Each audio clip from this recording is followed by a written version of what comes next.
Just because you love him does not mean he loves your children. No permission needed. Hello, my free-thinking comrades, and welcome to another episode of One Chick Army. I am your host, De'Ara Lewis.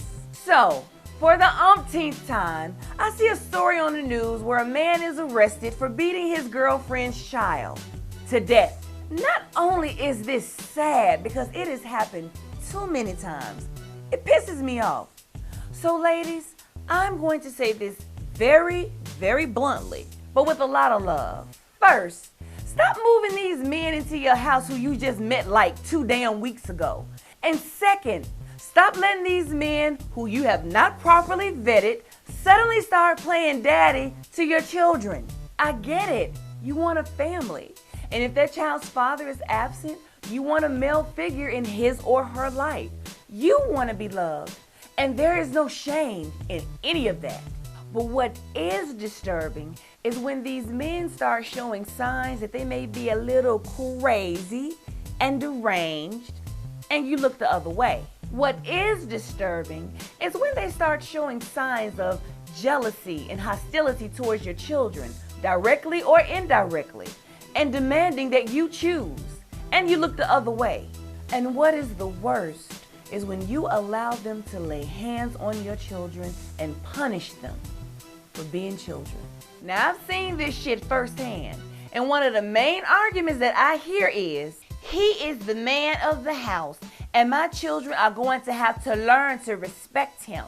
But why in these situations is the man of the house often associated with abuse? Oh, I get it. You don't consider it abuse. You consider it discipline. But actually, it's not. Beating is a form of punishment, not discipline.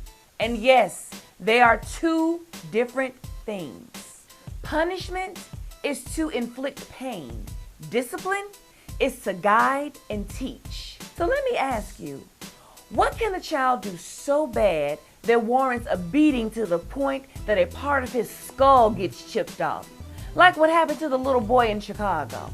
Or they are bruised and burned all up and down their torso. Like what happened to the baby in New Hampshire. Is the need to be loved that deep?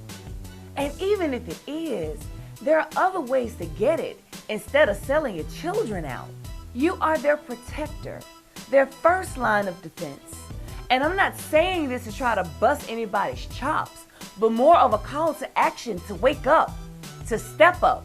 If that man is not helping that child with their homework, not putting them to bed, not taking them to the doctor, not encouraging them, not telling and showing them that they love them, then what business do they have putting their hands on that child? What business do they have putting their hands on that child, period? You need to toughen up. You done made that boy soft. What? Is he a child soldier? Is he preparing for war? Having feelings and expressing vulnerability is soft? Who is he hurting by being a kid? Except those stupid ass boyfriends who resent the child simply because they exist. And women, listen to your instincts. You know when that shit ain't right. And no matter how you try to cover it up, and no matter how much perfume you spray over it, it will still smell like shit.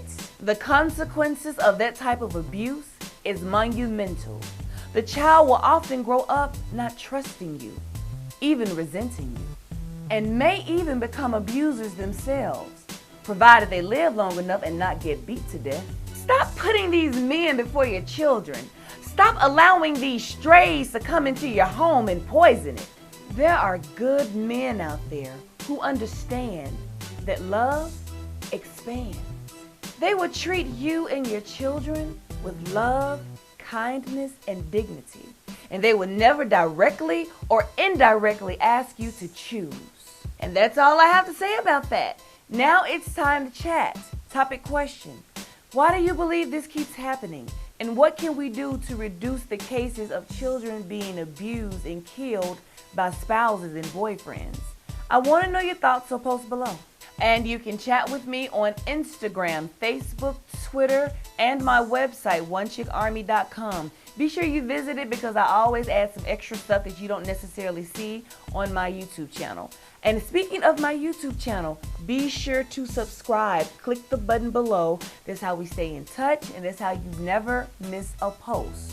And if there are any topics that you would like me to discuss, and I have like a slew that's been coming in, so I promise y'all I am getting to y'all. It's just a matter of getting everything organized. But if you do have some topic ideas, feel free to send them to me. You can leave them in the YouTube section, the comment section below. You can also leave them on my website, onechickarmy.com. And until next time, keep it real but keep it fabulous. This is One Chick Army, and I am your host, De'Ara Lewis. Over and out.